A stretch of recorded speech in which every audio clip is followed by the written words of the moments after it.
Philadelphia, 1957. A bitter February evening. The woods along Susquehanna Road stood silent under a layer of frost.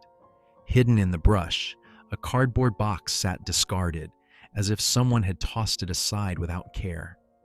Inside that box was the body of a young boy. He was no older than 6, his small frame wrapped in a thin blanket, his hair roughly chopped, his skin marked with bruises, and his body frail from starvation. When his face was shown to the public, no parent came forward, no relative, no neighbor. It was as if he had never existed at all. For 65 years, this child was known only as the boy in the box, America's unknown child. He became one of the most haunting mysteries in American history. But in 2022, advances in DNA finally revealed his name, Joseph Augustus Zarelli. After decades of silence, the world knew who he was. Yet the most chilling question remains: who killed him? This case is more than a story. It's a wound in history, a mystery that still demands answers. And tonight, we're opening it again. If you're drawn to stories that blend tragedy, mystery, and unanswered questions, make sure you subscribe right now and turn on notifications. Like this video if you believe Joseph's story deserves to be remembered. And as you listen, share your theory in the comments, because your voice helps keep his story alive. Stay until the end, because this is not just the story of a boy found in a box. It's the story of a child who was hidden from the world, given back his name, but still waiting for justice.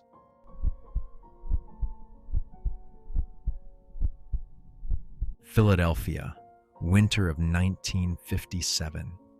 The city was gripped by bitter cold, the kind of cold that seemed to freeze time itself. Snow clung to rooftops, smoke curled from chimneys, and families stayed close to the radios inside row homes. On the outskirts, the Fox Chase neighborhood sat quiet, bordered by stretches of forest and overgrown fields. But in the woods off Susquehanna Road, something was waiting. Something that would shatter the illusion of safety in this community forever. On February 25th, a young man checking his animal traps stumbled across a large cardboard box discarded in the brush. At first glance, it seemed ordinary, nothing unusual. But when the box was opened, inside lay the body of a little boy, barely 4 to 6 years old. He was wrapped in a thin flannel blanket, his ribs visible from malnutrition, his small face marked with bruises. His hair had been crudely chopped, uneven, and jagged, as though someone had tried to disguise him. This was no accident. This was a child who had suffered. The discovery was horrifying. How could a young boy end up here, left alone in the freezing woods? Who could abandon him like trash? And perhaps most chilling, why was no one looking for him? From that moment on, the case became a nightmare for investigators, a haunting riddle for the city of Philadelphia, and one of the most unforgettable mysteries in American history. As you listen, think about this. If you had lived in that neighborhood, if you had seen the flyers, if you had been asked to help, would you have recognized him?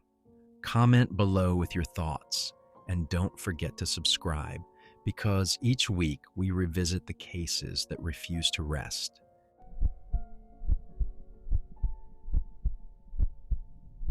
The box itself was once meant for new life. It had carried a baby's bassinet, sold at a local department store. But instead of holding comfort, it now held death. Inside was a boy, no older than 6. Naked beneath the thin blanket, his small body revealed the truth he could never speak. His ribs pressed through fragile skin, his face bore bruises, and his hair had been hacked away, leaving uneven clumps clinging to his scalp. The coroner's report revealed the cause of death: blunt force trauma to the head. This wasn't a single tragic blow. His injuries told a longer story, one of neglect, of repeated pain. And yet, there were signs someone tried to erase the cruelty. His nails were carefully trimmed. His body was washed as though his killer wanted to mask the horror with a false dignity. Still, they left him there, alone, in a cardboard box. Detectives focused on the bassinet box itself, hoping it would lead to the boy's home. But more than 12,000 identical boxes had been sold in the region. It was like searching for a needle in a haystack. The trail vanished before it even began. And with each dead end, one detail became even more disturbing. No missing child matched his description. No parent, no guardian, no neighbor reported him gone. It was as if this boy had been erased before the world could ever truly know him. Imagine reading the newspaper that morning, boy's body found in box, and realizing no one had claimed him. Would you have thought you recognized his face? Would you have called the police? Share your thoughts in the comments below, because that question still lingers decades later.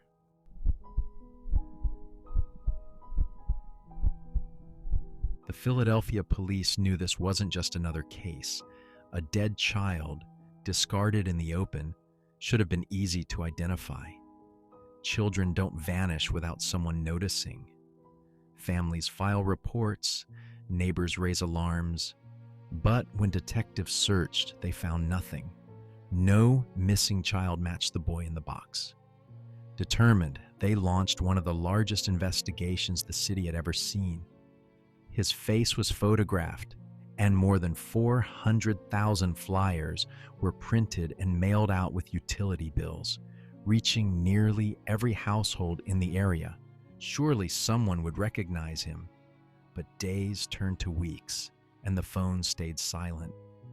They took his fingerprints, no match. They studied his dental records, no match. They even made a wax reconstruction of his face, displaying it in stores and post offices, hoping it would spark someone's memory.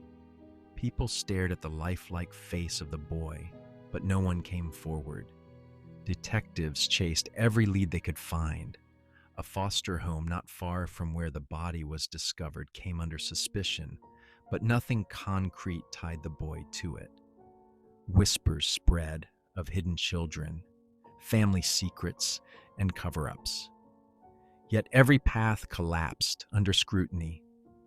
The blanket gave no answers. It was mass-produced, sold everywhere.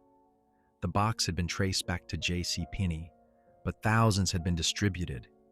Every promising clue led to the same frustrating dead end. Years passed. Detectives grew older, retired, and even passed away. But the boy's image never left them. Many called it the case that haunted them most. His grave bore no name, only the words, "Heavenly Father, bless this unknown boy." As you listen, put yourself in the shoes of those detectives. Would you have seen something others missed? Would you have given up or chased this mystery to the end? Let me know what you would have done in the comments. And if you want to follow more cases like this, subscribe so you never miss the stories that history refuses to let go.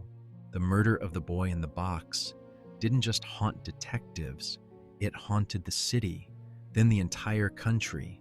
Reporters covered it relentlessly. Citizens donated money to give him a proper burial. And year after year, investigators admitted this was the case that stayed with them long after others had faded. Without a name, the child became a symbol of mystery and sorrow. He was called America's Unknown Child. But theories tried to fill the silence. Some believed he came from a foster home nearby, where abuse had gone unchecked. Others insisted he was the secret child of an unwed mother, hidden away in a time when shame could ruin entire families. One woman even claimed her mother had kept the boy captive before killing him, offering disturbing details, but her story could never be proven. Each theory promised answers. Each one unraveled into doubt. In 1998, his body was exhumed for DNA testing. At the time, technology couldn't solve the puzzle. He was reburied, nameless once again. But the case never left the headlines, never left the hearts of those who still searched for truth. Then, in December of 2022, everything changed. Advances in genetic genealogy finally revealed his identity. The boy in the box was Joseph Augustus Zarelli, born January 13th, 1953. Only 4 years old when his life was taken. After 65 years, America's unknown child finally had a name. Investigators even traced his parents. His mother had died in 1991, his father in 2014. Both had other children. Joseph had siblings who grew up never knowing the truth about their brother's fate.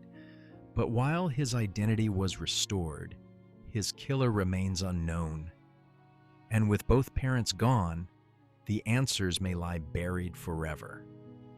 Think about that. A child hidden from the world, nameless for 65 years, finally recognized, but still without justice. Do you think the truth will ever come out? Drop your thoughts in the comments, and if you believe Joseph's story deserves to be heard, make sure you subscribe and share this video so more people know the tragedy of America's unknown child. For 65 years, the boy in the box was a nameless ghost. Today, we know he was Joseph Augustus Zarelli, a child who was born, who had a family, who should have had a future. But while his name has been restored, justice has not. His murder remains unsolved. The truth about who hurt him, who abandoned him, and why no one came forward still hides in silence. Joseph's story is more than just a case file. It's a reminder of how easily a child can slip through the cracks, how secrets can bury the truth for generations. His identity was hidden for decades. His voice was stolen. And even now, the one question that matters most, who killed him, remains unanswered. So what do you believe happened to Joseph? Was he the victim of abuse in his own home? A hidden child concealed to protect a reputation, or something even darker? Share your theory in the comments. I read everyone, and your voice helps keep his story alive. If you believe Joseph's story deserves to be remembered, please like this video, share it with others, and subscribe to the channel. Together, we can ensure his name is never forgotten, and his tragedy never buried again. Joseph Zarelli was once America's unknown child. Now we know his name. But will we ever know his truth?